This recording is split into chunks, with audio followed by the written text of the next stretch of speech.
Muy buenos días para todos nuevamente. Qué maravillosa oportunidad de volver a encontrarnos en nuestra reunión del día domingo. Qué alegría poder participar en las cosas de Dios y poder perseverar firmemente en nuestra comunión con Dios y también nuestra comunión con toda la iglesia, con todos los hermanos. Un saludo para todos ustedes. Le agradezco al Señor por esta oportunidad y este privilegio que me da de poder dirigirme a ustedes con el mensaje de la palabra de Dios en este día.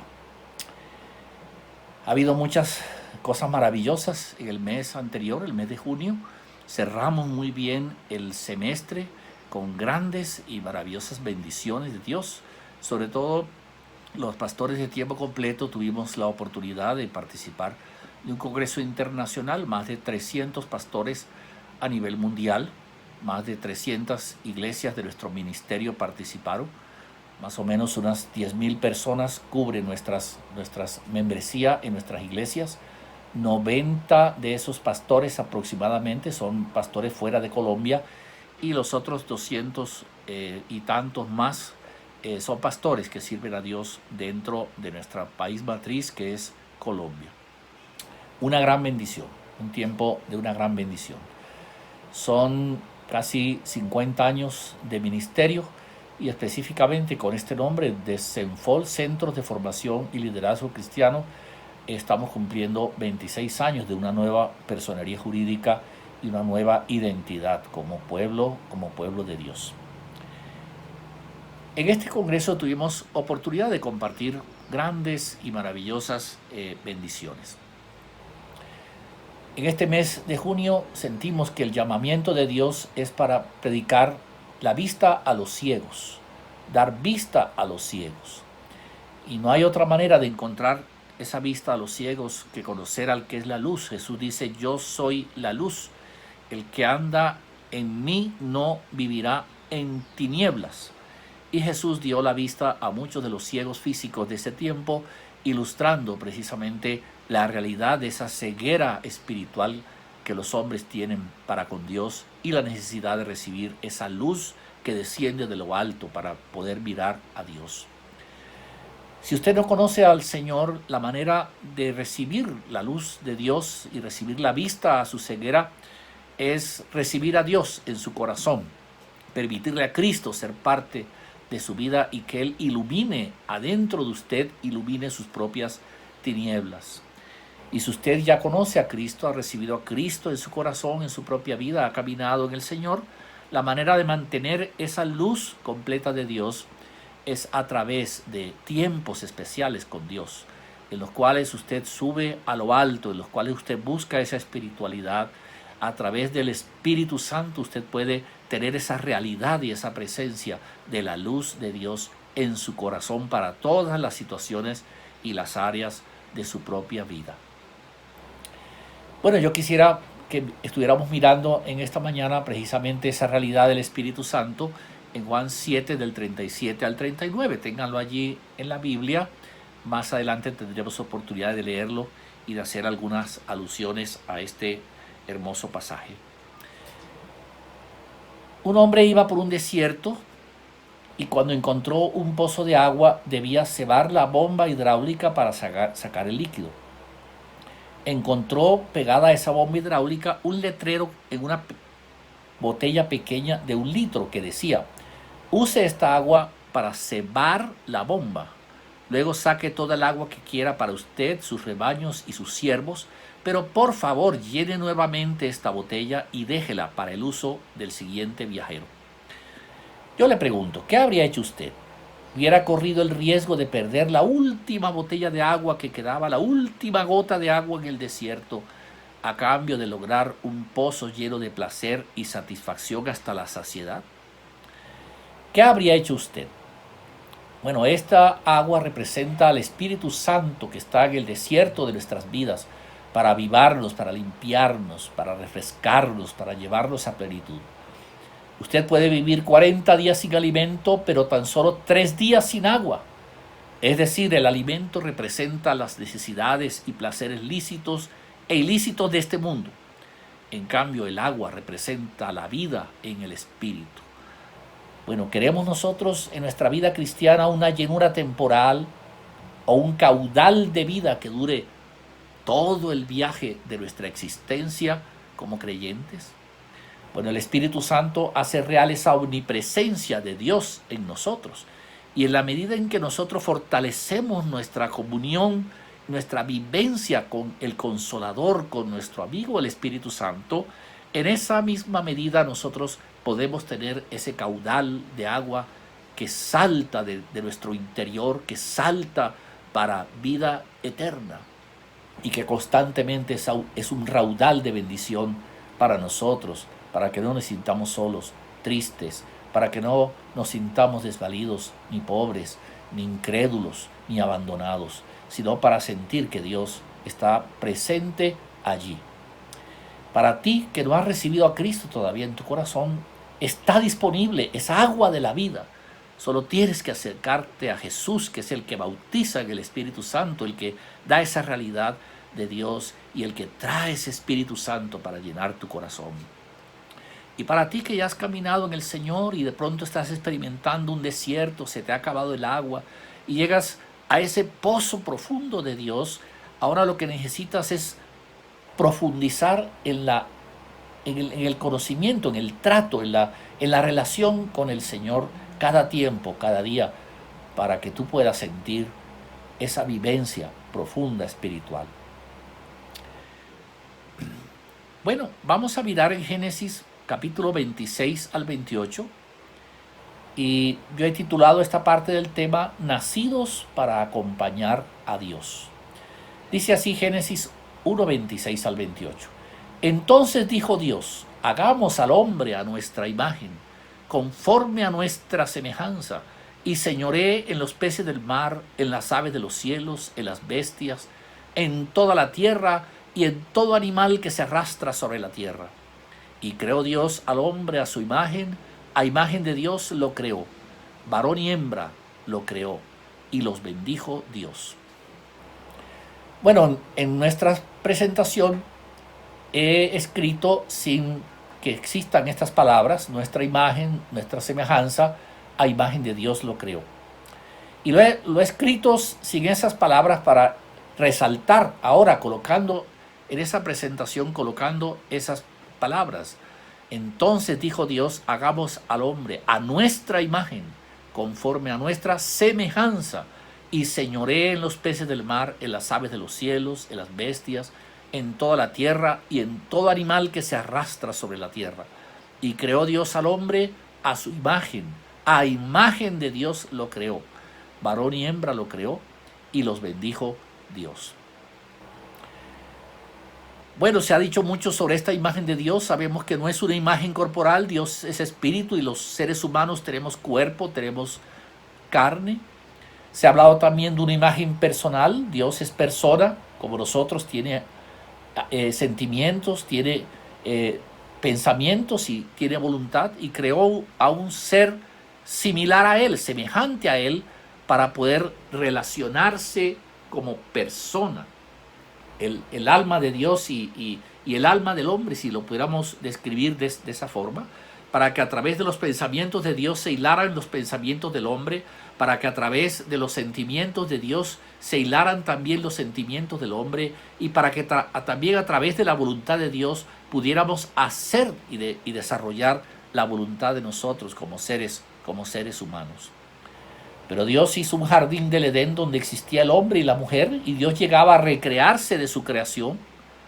Dios llegaba allí para tener amistad y compañerismo con Adán y con Eva.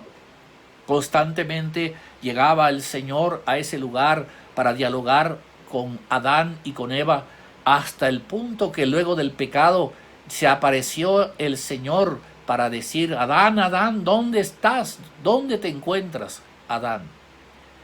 Y Dios estaba allí presente en la vida del ser humano. El hombre ha sido diseñado verdaderamente para traer a esa experiencia de relación con Dios. Dios es un Dios solo. Dios en su Trinidad, no hay otro Dios como Él, no hay otro ser más grande, más poderoso que Él.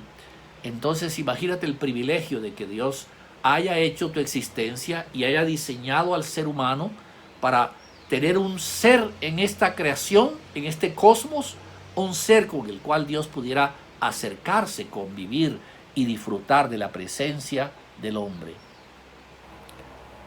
Cuando nosotros no entendemos ese diseño y vivimos sin Dios, vivimos alejados de Dios, nuestra vida se pierde en la tristeza, en el pecado, nuestra vida se pierde en la soledad, en la desilusión por las cosas con las cuales nosotros necesitamos llenar nuestra vida. No es propiamente el Edén creado el que llena el alma del hombre, sino esa visita de Dios para acompañar al ser humano, para estar allí con el ser humano creado. Y esto es lo que podemos definir como una verdadera identidad que el hombre tiene con Dios.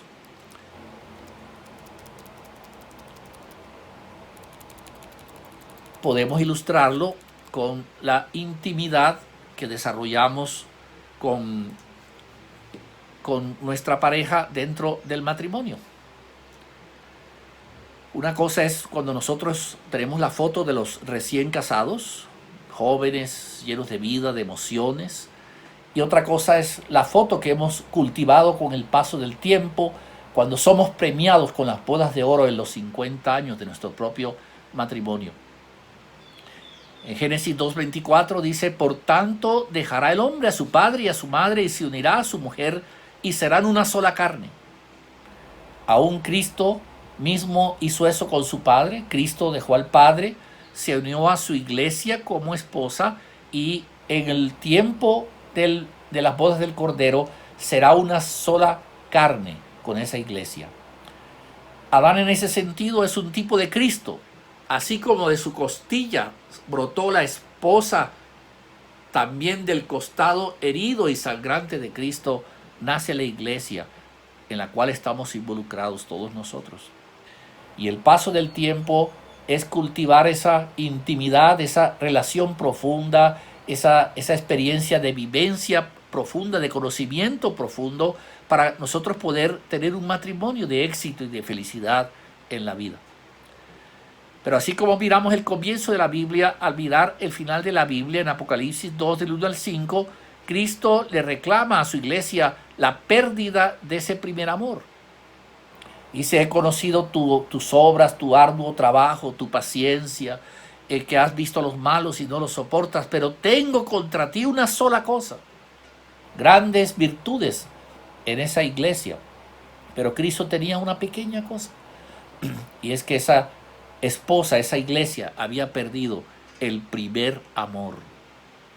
Y el amor precisamente de los años 50 debe ser cultivado desde el amor que se siente desde el día 1 de nuestro propio matrimonio. Hay que cultivar, hay que enriquecer a través de la experiencia y la relación constante y múltiple con Dios, con nuestra esposa. En el milenio dice la palabra de Dios que la iglesia se viste de lino fino, blanco y resplandeciente, que son las acciones de los santos. Y al mostrar la esposa, dice el Espíritu Santo: ven aquí y te mostraré la esposa. Lo que hace es que muestra la ciudad santa de Jerusalén, porque esa ciudad donde vivirá esa esposa con el esposo, esa ciudad representa, ¿verdad?, el carácter y la manera de ser de esa esposa santa y maravillosa.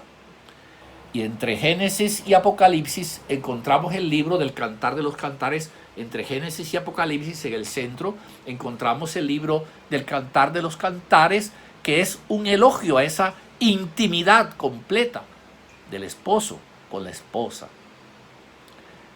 Bueno, la Biblia compara esto en la relación de Cristo y nosotros, hasta el punto que hay una gran cantidad de alusiones al amor de Dios por la iglesia y viceversa.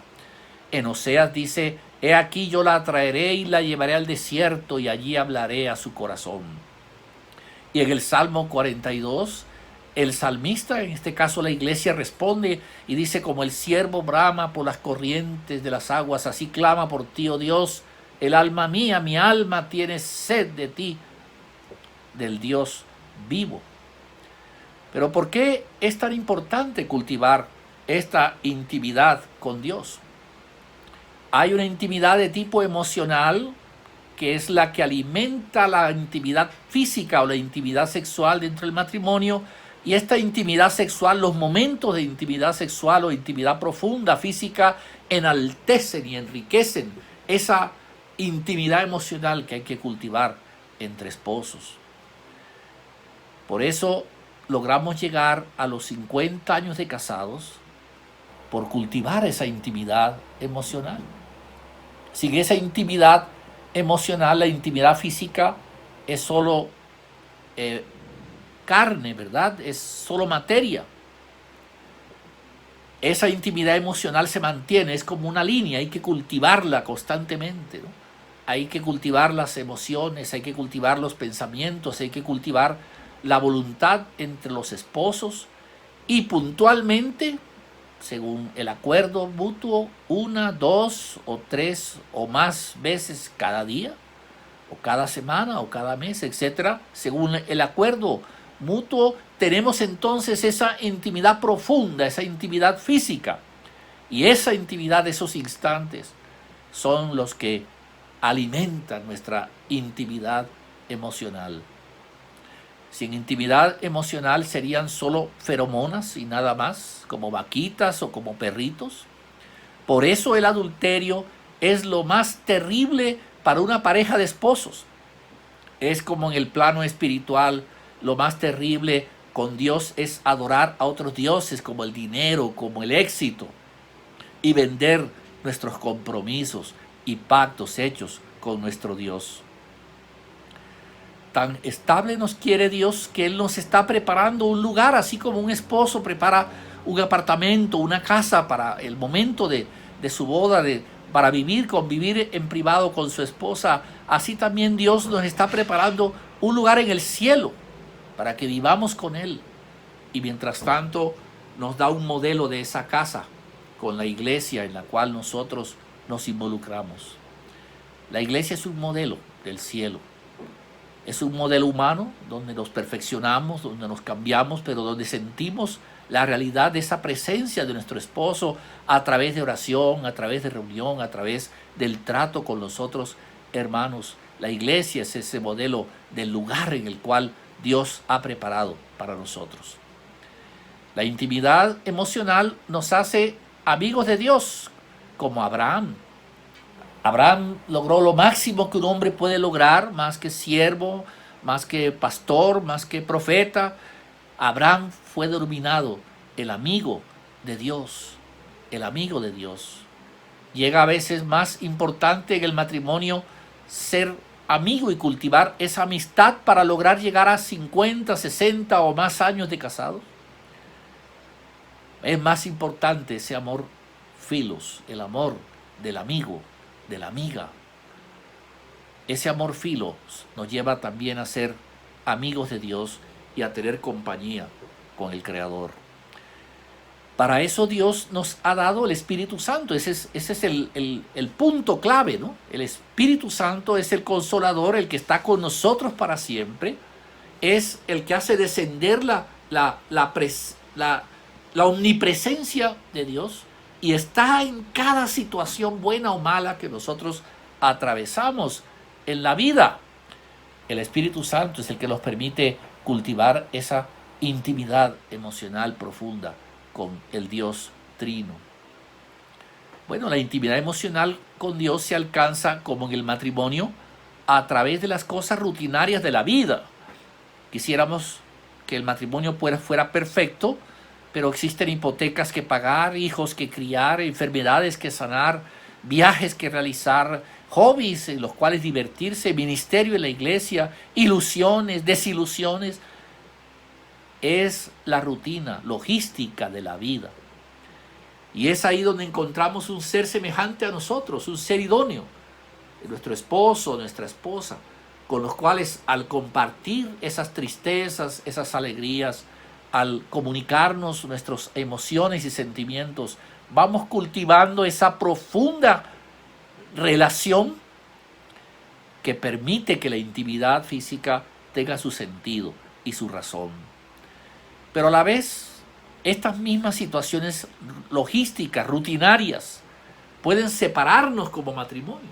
Los hijos, las enfermedades, las deudas, las ilusiones, las desilusiones, como así también lo rutinario de la vida, el tener éxito en nuestra vida, el no tenerlo, el tener dolor, el tener alegría y sufrimiento a la vez, pueden dañar nuestra relación con Dios, romper nuestra relación con Dios.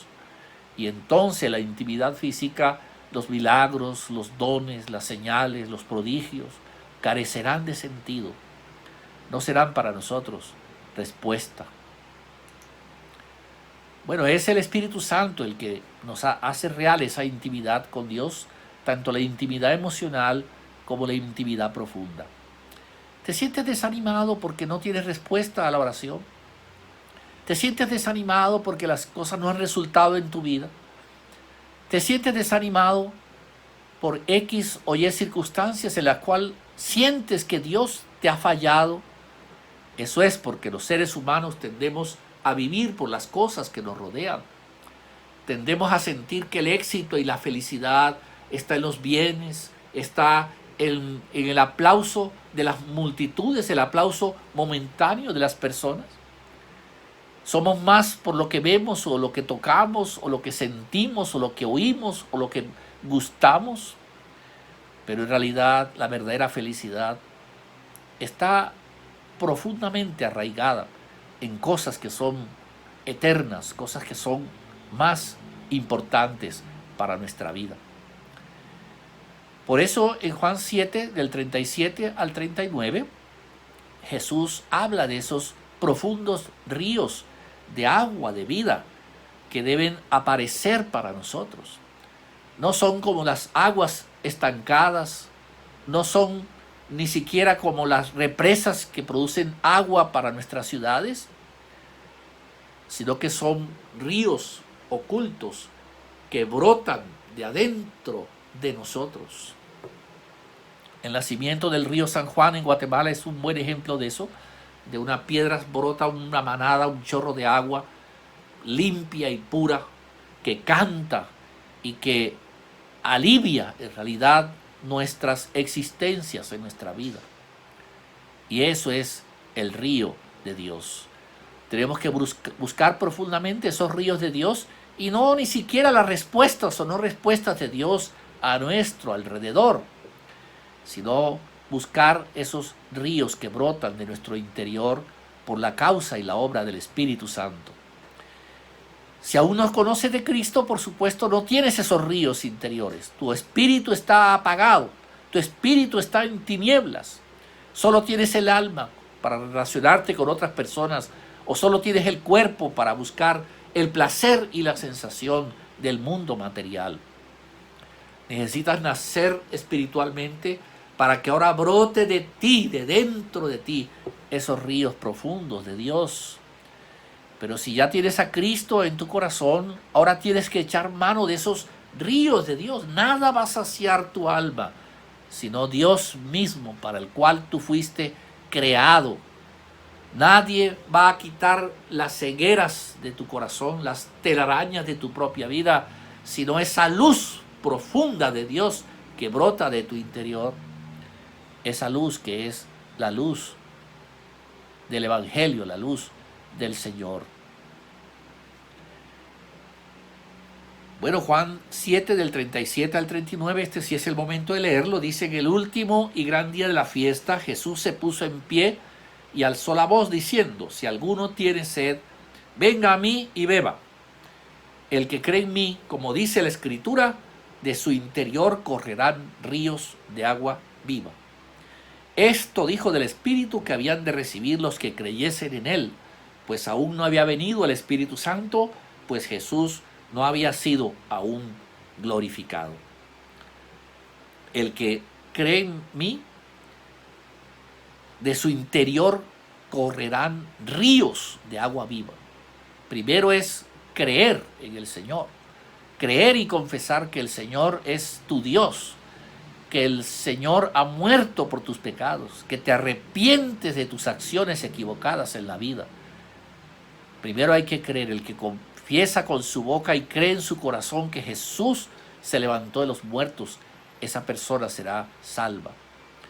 Y después de creer, hay que dejar brotar del interior esos ríos de agua viva, que son los que nos dan a nosotros esas vivencias profundas de intimidad con Dios y que le dan sentido a lo que es nuestra existencia como creyentes. Bueno, todo ser humano debe tener estas vivencias profundas, esta intimidad profunda, física, estas vivencias, estas experiencias secretas con las manos sobrenaturales de Dios. Ayuda el tener un concepto de carismas y de dones en nuestra vida.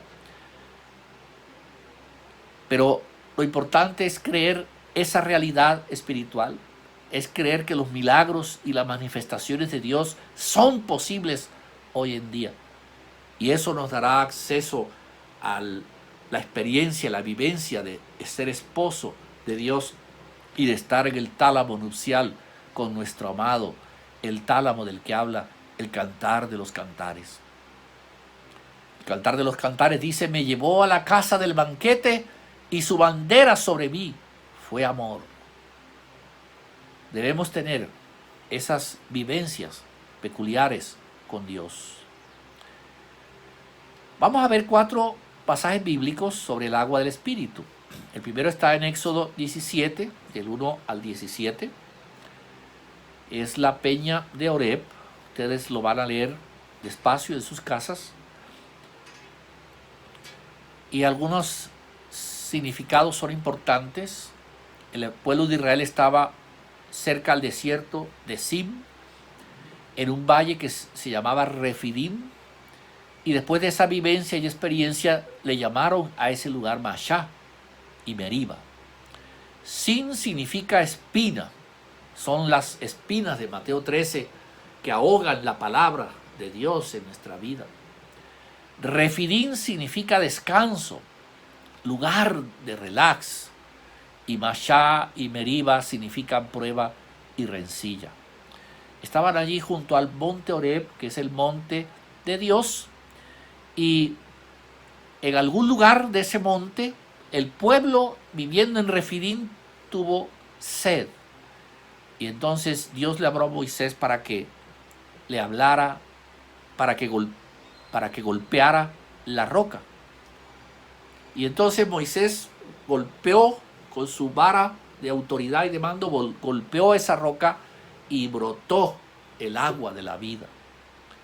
Una canción cristiana inmortaliza esto diciendo: Cristo es la peña de Oreb que está brotando agua de vida saludable para ti. Cristo es esa piedra, y del costado abierto de Cristo ahora brota el agua del Consolador, del Espíritu de Dios, que Él provee para nosotros como sus hijos. Bueno, la piedra de Oreb es la figura de Pentecostés, nuestras primeras experiencias con el mover del Espíritu Santo, nuestras primeras luchas, nuestro comprender completo lo que significa la salvación, lo que significa ser salvo en nuestra vida.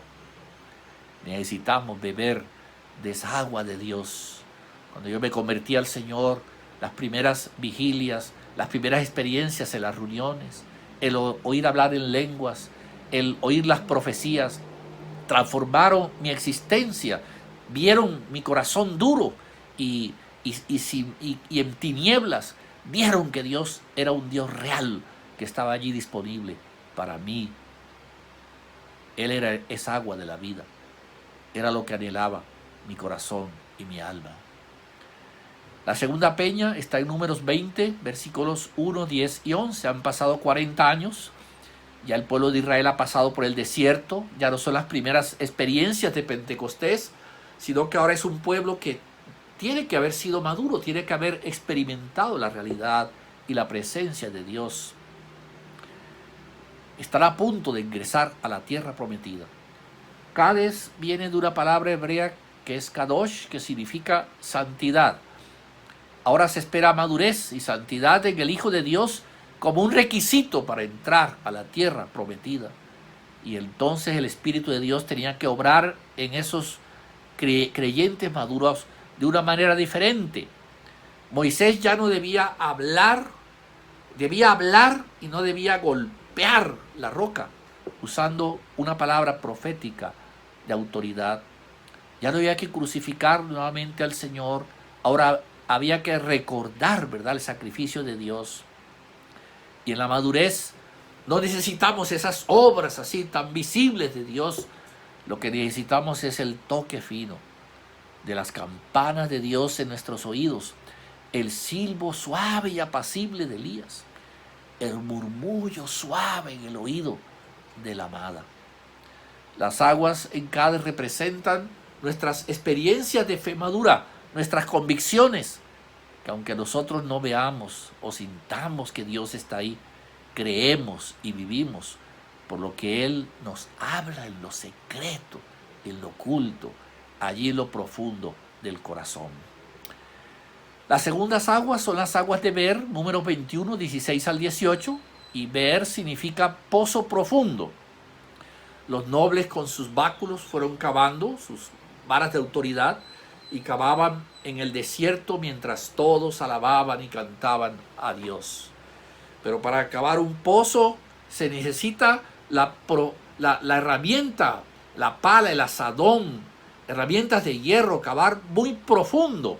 Con sus báculos eran apenas unos cuantos centímetros, y a pesar de eso, en medio de la alabanza y la adoración, el agua brotó, estaba casi a flor de terreno, casi en la superficie. Mientras ellos caminaban por ese desierto, en un cierto momento de aridez, ¿verdad?, cavaron con sus báculos y brotó el agua profunda. Primera de Corintios 10:4 se refiere a este pasaje diciendo la piedra que lo seguía, y lo que significa es que la plenitud de Dios nos sigue aún en nuestros desiertos. Es decir, Dios nos guía en el desierto, pero Él va con nosotros. La piedra angular, que es el Señor, ¿verdad?, va debajo de nosotros, y en ese momento nosotros podemos cavar y encontrar esa agua profunda. Ver significa entonces beber del agua a través de nuestras raíces profundas, en donde queremos cada día más y más de Dios. ¿Deseas tú esa agua profunda? ¿O estás simplemente contento con la botellita de agua del principio? ¿Deseas esa agua profunda de Dios? Bueno, búscala. Ella está allí y aflorará para tu vida. Y un pasaje en el Nuevo Testamento, Hebreos 10, 19 al 22. Este pasaje se refiere a una experiencia del Antiguo Testamento. Era el altar, era un altar y se encontraba una gran copa allí, una especie de copa. Eso era una fuente, perdón, no era un altar, era una fuente, y de ahí brotaba agua, y llegaban los israelitas y debían lavar sus manos, debían lavar sus rostros y debían lavar sus pies. Los que llegaban a adorar en la casa de Dios, en el templo de Dios, aquellos que conocen la iglesia, que están involucrados dentro de la obra de Dios, debían lavar la contaminación del mundo y del pecado. En esas fuentes había sido hecha de los espejos de las mujeres de Israel. Entonces podían las personas llegar y ver su rostro, como lo veía Dios, ver sus propios pecados, para limpiar su cuerpo y adorar al Señor. Bueno, esta fuente de agua representa ahora esa presencia continua de Dios, el lugar santísimo. Él mora allí con nosotros siempre. Esa es la fuente que hay que encontrar, la fuente de ese lugar santo, de ese lugar santísimo. ¿Qué es entonces lo que queremos de nuestra vida espiritual? ¿Una satisfacción momentánea o un fluir continuo de Dios en nuestra vida? ¿Dónde nos encontramos? ¿Estamos en la piedra de Oreb, luchando por asegurar nuestra salvación? ¿O nos encontramos en Cádiz maduros, llenos de una experiencia de santidad? ¿O nos encontramos allí en las fuentes del adorador, para adorar y bendecir el nombre de Dios? Prueba con la luz de Dios y nunca más estarás ciego. Si no has aceptado a Jesús en tu corazón, esta es una oportunidad. Así como ese ciego Bartimeo que buscó a Dios y sus escamas de los ojos desaparecieron para ver no solo su realidad física, sino también ver la realidad del Creador. Puedes aceptar a Jesús en tu corazón en estos momentos diciendo: Señor Jesucristo, yo te necesito, te abro la puerta de mi corazón y te recibo como Señor y Salvador. Me arrepiento de mis pecados. Gracias porque los pagaste por mí en la cruz. Gracias, amado Señor, por hacer de mí una persona nueva. Y si ya has aceptado al Señor y estás perseverando dentro de la iglesia, necesitas esa experiencia de la luz de Dios. Busca profundamente en esos pozos profundos del agua de ver. Busca profundamente en esas fuentes del adorador para que la luz de Dios ilumine tu camino y tus decisiones en esta vida. Padre, yo bendigo a todos mis hermanos que están aquí presentes y a aquellos también que nos miran por las redes sociales. Yo los bendigo a ellos y proclamo para ellos que no son ciegos, sino que la luz de Dios y la visión de Dios está en ellos y para ellos, amado Jesús. Y ellos ahora pueden encontrar en ti respuesta a todas sus necesidades y sus inquietudes. Yo te bendigo en el nombre del Padre, en el nombre del Hijo y del Espíritu Santo. Amén y amén.